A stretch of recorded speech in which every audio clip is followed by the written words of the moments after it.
Shoko raMwari rinoti iro kuna Mateo 17 vhesi ya21, zverudzi urwu zvinongobva chete nekutsanya nekunamata kuzhinji.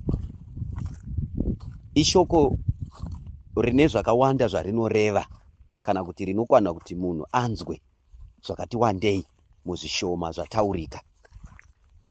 Ndinogara ini tichitaura kuti paunoverenga shoko, gona kunzwa zviri kutaurika zvisina kunyorwa, gona kunzwa zvisina kunyorwa asi zviri kutaurika pane zvakanyorwa. Jesu paakaudza vadzidzi vake mhinduro iyi, vakanga vamubvunza kuti nemhaka yei takundikana kusunungura mwanakomana aiva nechirwere chainge chezvipusha, epilepsy, iye aine mweya wechimumumu. Jesu akavapa prescription kana kuti mhinduro yaakati zverudzi urwu zvinongobva chete nekutsanya nekunamata kuzhinji. Saka pane deliverance kana kuti pane kusunungurwa kuri conditional, kunongonzi chete kana watsanya chete unosunungurwa. Kune zvinhu zvavari kutaura ivo Mwari mbune kuti nyangwe uineni shoko uinaro, pakashayikwa kutsanya nekunamata, kutenda kuripo, kutsanya nekunamata koshayikwa, Mwari varipo. Zvinhu izvozvo hazviitike nekuti zvinongoitika chete pane kutsanya nekunamata kuzhinji.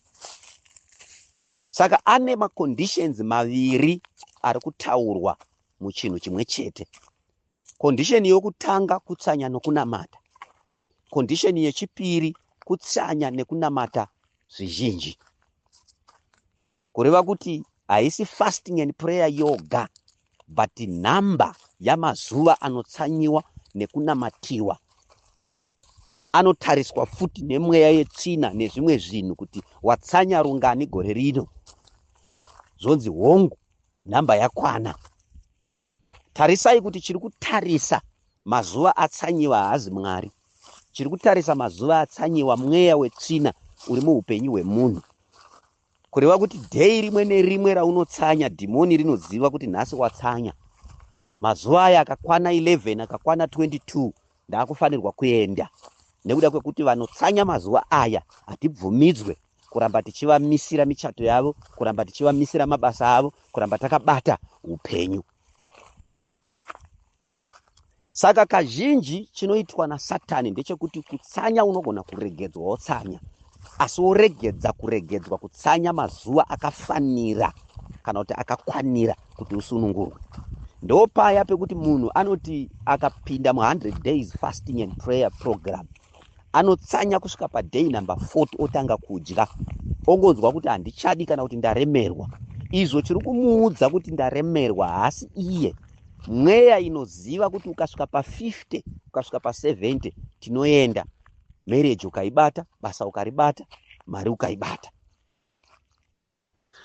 Sezvandinogara ndichidzidzisa kuti mweya wetsvina ukapinda munhu, unotanga kuopareta mumunhu iyeye semunhu iyeye, zvokuti iye akasaziva anofunga kuti ndiye ari kufunga kana kuti ari kuita kana kuti ari kuronga, uriwo mweya wetsvina uri kuronga.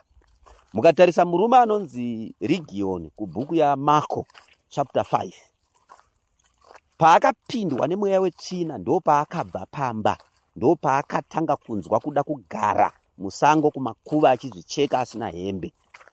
Hama dzikaedza nepadzinogona pose kumuchengetedza nekumusunga necheni, akadambura cheni achienda kumakuva. Chaidaro mweya, chaida kuenda kumakuva mweya, chaida kumuti agare aine ropa mweya. Iye aifunga kuti ndiye ari kuda kuenda ikoko. Mukamutarisa asungwa kana kuti asunungurwa naJesu, chinhu chaakatanga kuita kuda kubva pamakuva kuti afambe naMwari. Saka ndo zvimwe chete kuti unoziva here kuti iwewe chinoita kuti unzwe kuda kudya vamwe vachitsanya mweya. Ndava hakuna mweya waMwari uri mauri iwewe wakasikwa naMwari unoramba kutsanya. Unless wakahijackwa, wakasungwa, usina power, chine simba uri mweya wetsvina, unoziva kuti ukatsanya iwo vakushaya pekugara. Saka munhu wenyama anogona kungove imba yemweya wetsvina chete kana maari mashayikwa kutsanya nekunamata. Jesu ane chimwezve chaari kutitaurira paari kupindura vadzidzi vake kuti nemhaka yei makundikana kuita izvi. Ari kuti iye kutsanya nekunamata kunokugonesa kuita zvimwe zvinhu, kunokugonesa kusunungura vakakukomberedza kubva kune imwe mweya yetsvina iri mavari. Kureva kuti mukadzi anotsanya anogona kusunungura murume wake kubva mukudhakwa, akatsanya mazuva akafanira, akatsanya mazuva anotarisirwa kuti mweya iwoyo utadze kugarisika mumunhu iyeye. Saka kureva kuti dhimoni ukasvika pariri kana kuti ukatanga kuda kuridzinga, hariterere kuti wabva kupi. Ndavarume ava vanga vabva kuna Jesu, vaiva naJesu, vaifamba naJesu. Rinotarisa kuti iwewe une musi here wawakaregedzawo kudya, ukaregedza kubata kokokora kana fanta kana mabhanzi kwemuswere wese wezuva uchinamata uchiitira Mwari. Saka tine zvatiinazvo muupenyu zvatisingade nekuti hatidi kutsanya. Tine zvatisina muupenyu nekuda kwekuti takaramba kutsanya, kana kuti musi unoshayikwa kutsanya ndo musi watinoramba zvimwe zvinhu. Ndava mukatarisa mweya wetsvina uyu pavanga uri mukomana uyu waimutadzisa kutaura nekunzwa uye nekumushayisa balance. Kureva kuti balance yakauya musi wakauya fasting and prayer iri mumwe mumunhu. Kureva kuti iwewe une balance iri kushayika kumafinances, balance iri kushayika kumarelationships nekuda kwenhamba yamazuva ausati watsanya. Kusvika wamatsanya uchawana kusunungurwa, uchawana freedom yekuita zvaunoda zvawakanzi naMwari uite.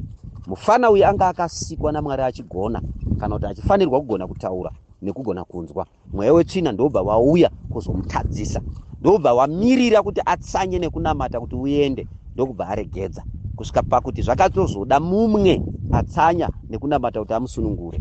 Saka tsanya nekunamata uchiri kugona, ndava unogona kusvika palevel kana kuti pachikamu chekunge usagone kuzvitsanyira nekuzvinamatira nekuda kwekunge wabatwa nemweya yetsvina. Variko vanhu vakadaro vari kutondinzwa izvezvo kuti ukamuti ngatitsanya anofunga kuti weduwei ndinozvigona here.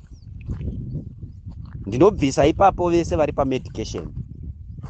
Kana uri pamedication unogona kubvunza chiremba kuti unotsanya sei, kana kuti unotsanya mutsanyo iyoyu pa12 days uchitsanya saDhanieri kuti unoregedzawo zvinhu zvaunofarira senyama kana chii, kuti inini ndinofarira chakati nechakati. Kana program yako paTV kutsanya futi ikoko wotoregedza kuiona kuti for 12 days TV yangu inenge yakadzimwa.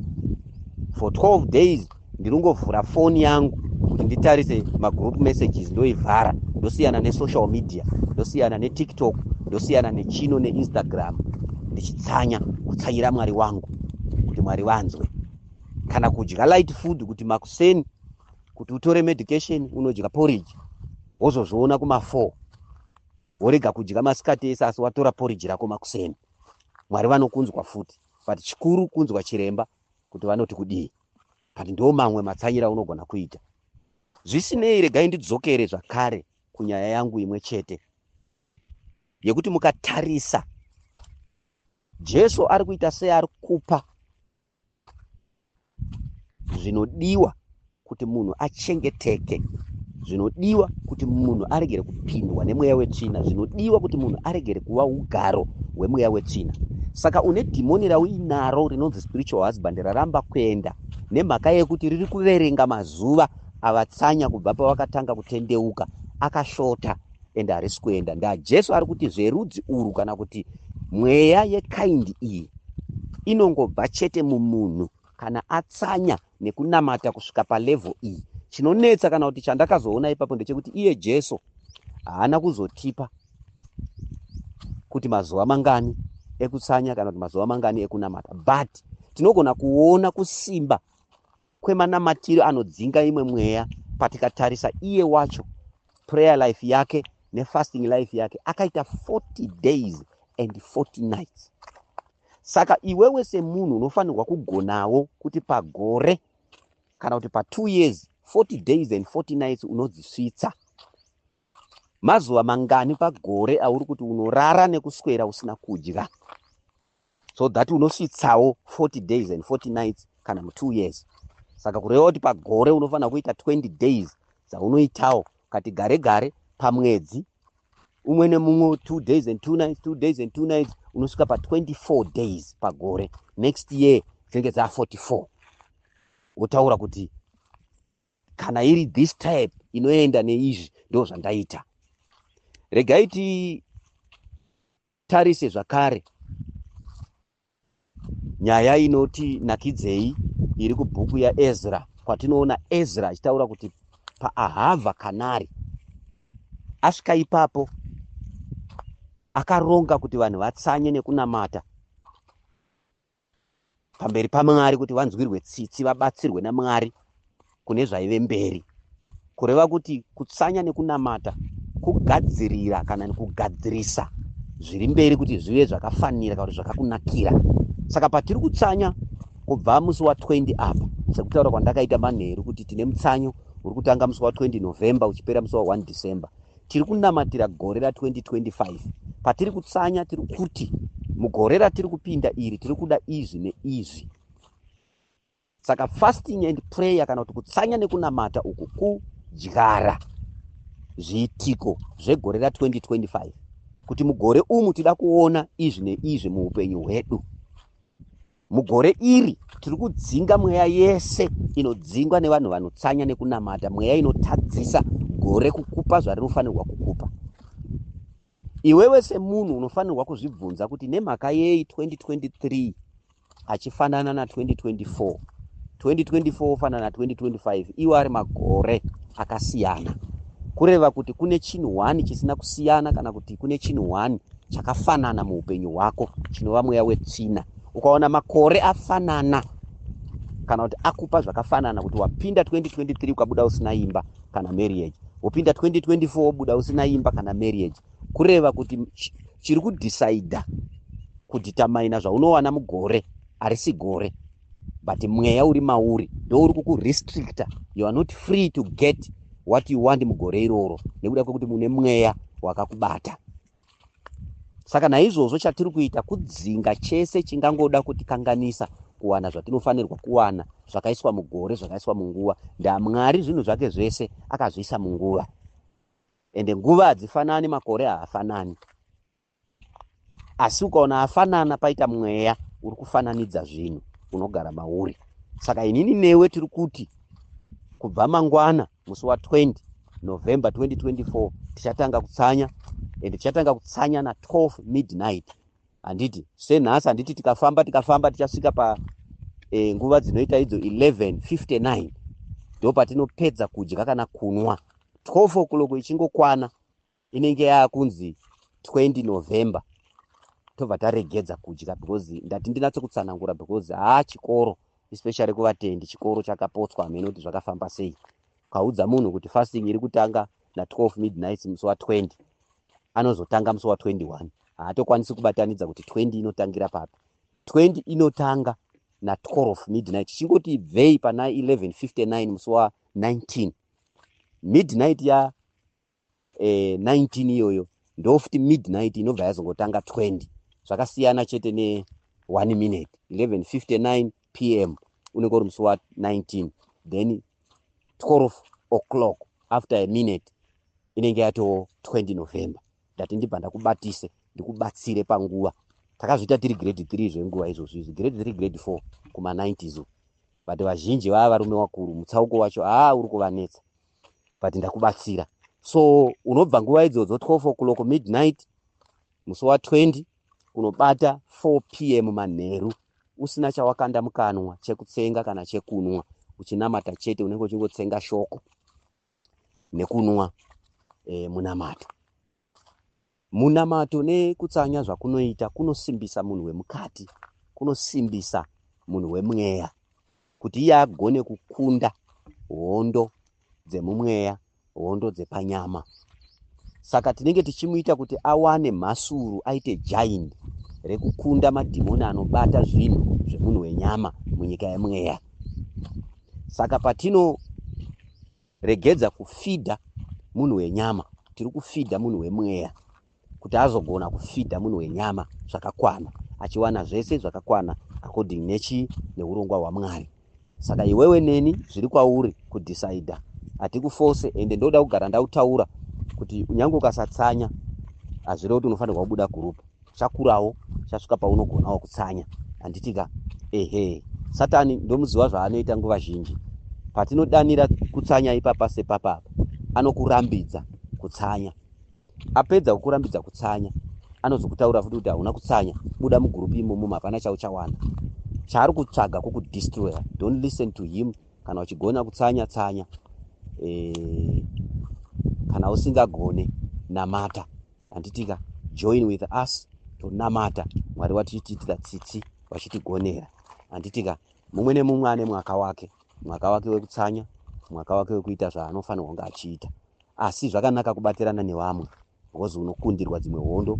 Kune inonzi corporate prayer necorporate fasting, yekuti kana makawanda uchijoina kuti 12 o'clock iri kuchaya, muri kunamata nekutsanya muri 500 kana 5000, whatever chiri kukurwisa chikanzwa minamato mawandira yakaita, chinofunga kuti ndiwe nevatumwa, izvo ndiwe nevamwe, chotiza wotosunungurwa. Ndasatani zvaanoita nguva zhinji, anokuudza kuti aiwa, chimbomira kutsanya, uchazonata kutsanya wega kubva pama 10 days warova 20 kana 40. Handiti anenge achikunyepera. Kutsanya wega kwakasiyana nekutsanya nevamwe vese. Kurwa wega kwakasiyana nekurwa makawanda. Usateerera achikunyepera, achikuwanzira. And then after that, after prayer and fasting, we are going to have our one-on-one all over the country. Handitika mamwe ma-instructions ndeyekuti kana wapedza kunamata, wanamatira January wako, tora $1 lako uise paside seoffering yemwedzi iwoyo, kuti Mwari ndiri kutendai nezvamandipa muna January 2025. Offering yangu iyi for 30 days isa $1 rinokumiririra. Utaura kuti Mwari ndokutendai nekundichengeta muna January, $1 rangu iri rekupera kwemwedzi waJanuary. February, $1 rangu iri rekupera kwaFebruary. Mwari havachazokuurai kana kutendedza kufa kwako, iwe watopinda nekupa offering yaSeptember. Hauzofi muna March. Ndakaona zvichishanda, ndakazodzidziswa izvozvo nemutumwa. That's how you secure your life. Saka ndoda kuti patinozonge taakuita ma-one-on-one, unouya nema-request ako kana kuti ma-expectations ako a2025, ne-offering yako inoita $12 or more, even nehama yevana yeshamwari, whatever zvaunenge wafunga, unongonyora ma-envelope. Murume wangu ndoda kuti adai, haana kutsanya hake, haana mate, but offering yake iyi yandamuisira, uye nemaprayer request ake kunamatira. Mwari wachikuitira zvakanaka. Saka ngatitangei. Ndinokutendai. Mwari wakuropafadze, vakupei simba, vakusimudzirei.